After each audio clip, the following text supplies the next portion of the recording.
最近有一個社工嘅客人問我點樣執行音樂治療呢？咁呢個問題呢就好難三言兩語答嘅。音樂可以陶冶性情，陶冶性情咁做到咩呢？音樂又唔好難揾食嘅喎嚇。而家研究人員呢就知道情緒係會影響內分泌，影響自主神經，影響內臟功能。咁而音樂可以陶冶性情，換句話講，即係如果你係聽得啱嘅音樂，識得聽音樂，有興趣嘅話呢，你可能慢性病嘅風險係會低咗嘅。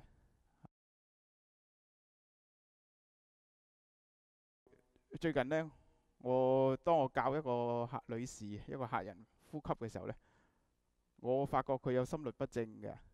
啊，點解會估到呢？因為呼吸同心跳呢係一致嘅。如果個呼吸混亂，即係代表心跳都會混亂啦。咁即係心律不正啦。咁心律不正可能係可以係好大嘅問題，因為如果你個腦唔夠血嘅話呢，就會中風啊，咁又會有心血管嘅病啊。嗱，而家好多人研究呢，就係音樂去幫助一啲神經或者腦神經有問題嘅人啊，幫助去康復。亦都音樂其實亦都會影響我哋個心嘅心跳嘅。如果我哋聽快嘅歌呢，我哋個心會跳得快；聽慢嘅歌呢，個心會慢咗，自然嚇。咁咁點樣聽音樂或者點樣唱歌先至會有啲幫助，會有幫助呢？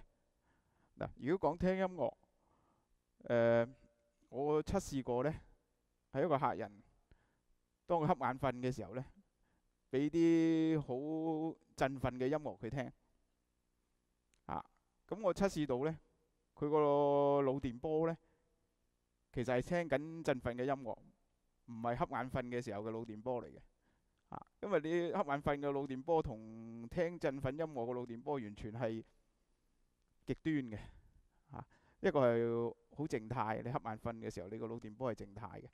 如果你聽緊振奮音樂呢，你係好動態嘅。咁佢同時間又瞌眼瞓，又聽緊振奮音樂，咁佢呢個腦電波呢顯示出嚟呢係聽緊振奮音樂。換句話講，佢係被動咁去聽個音樂。換句話講呢，被動聽音樂呢其實都有影響嘅。譬如如果有啲人呢係中意聽好重嘅低音，但係如果佢長期聽重低音嗡嗡聲呢，佢嘅心臟可能會有問題嘅。影響到佢嘅心臟嘅。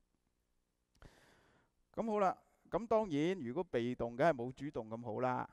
如果你主動又中意聽音樂，又識得揀音樂，或者有音樂治療師選適當嘅音樂俾你聽，咁你個效果可能會又好啲啦。如果你對你個耳朵、你個聽覺有分析能力，咁啊仲更加好添。咁譬如你可以好仔細聽到個節奏，你可以跟到，咁你個心率成呢，其實係俾音樂帶動緊。音樂嗰個節奏係平穩嘅。